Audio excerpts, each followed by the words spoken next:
Hey guys, good morning. নতুন এটা recipe ভিডিঅ'ৰে সৈতে খুচিজ ক্ৰিয়েচনলৈ আপোনালোক সকলোকে স্বাগতম জনাইছোঁ। ভাবিলোঁ নগাঁৱলৈ যাওঁতে পাই যোৱা এটা সুন্দৰ প্ৰাকৃতিক দৃশ্যৰে সৈতে আজিৰ ভিডিঅ'টো আৰম্ভ কৰা যাওক। শেষলৈকে ভিডিঅ'টো চাই থাকিব বুলি আশা কৰিলোঁ আৰু যদি ভাল লাগে লাইক, শ্বেয়াৰ, ছাবস্ক্ৰাইব কৰি দিব। ৰেচিপিটো বনাবৰ বাবে মই লৈছোঁ কেপচিকাম, সয়াবিন আৰু পিঁয়াজ। লগতে নহৰু আৰু বিলাহীও মই ব্যৱহাৰ কৰিম। প্ৰথমতে সয়াবিনখিনি ফ্ৰাই কৰি লৈছোঁ। আপোনালোকে ইচ্ছা কৰিলে কেপচিকামখিনিও ফ্ৰাই কৰি ল'ব পাৰে। প্ৰথমে কেৰাহীত তেল দি নহৰু আৰু বিলাহীখিনি ভাজি ল'ম অলপ সময় কাৰণে। মছলাৰ লগত মিলি যোৱাৰ পিছত মই কেপচিকামখিনি ইয়াত দি দিম। এইখিনি অলপ সময়লৈকে মই ভাজি ল'ম।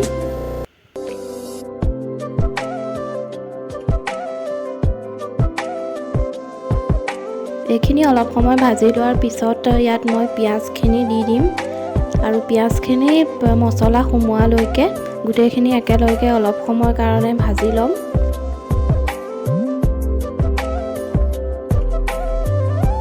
অলপ সময় ভজাৰ পিছত ইয়াত মই পানী দি দিম যাতে শাক পাচলিখিনি সিজি লয়, কাৰণ মই ফ্ৰাই কৰি লোৱা নাছিলোঁ। তাৰপিছতে ভাজি ৰখা সয়াবিনখিনি ইয়াত মই দি দিম আৰু এইখিনিও মিক্স হোৱালৈকে ৰাখি দিয়ক থম।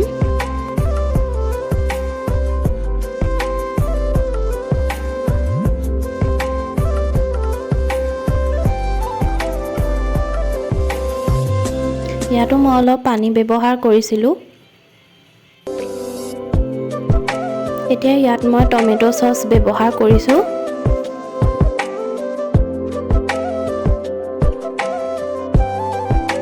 সোৱাদ অনুসৰি ইয়াত নিমখ ব্যৱহাৰ কৰিব আপোনালোকে। অলপ সৰহকৈ টমেটো চচ ব্যৱহাৰ কৰিব লাগিব। সকলোবোৰ মিলি যোৱাৰ পিছত ইয়াত মই ধনিয়া দিছোঁ। অলপ সময়ৰ পিছতে এইখিনি হৈ যাব। এইখিনি হৈ গৈছে মোৰ। দেখিবলৈ যিহেতু ইমান ধুনীয়া হৈছে, খাবলৈ নিশ্চয় ভালেই হ'ব। এবাৰ বনাই খাই চাব। আজিলৈ আহিছোঁ, ধন্যবাদ।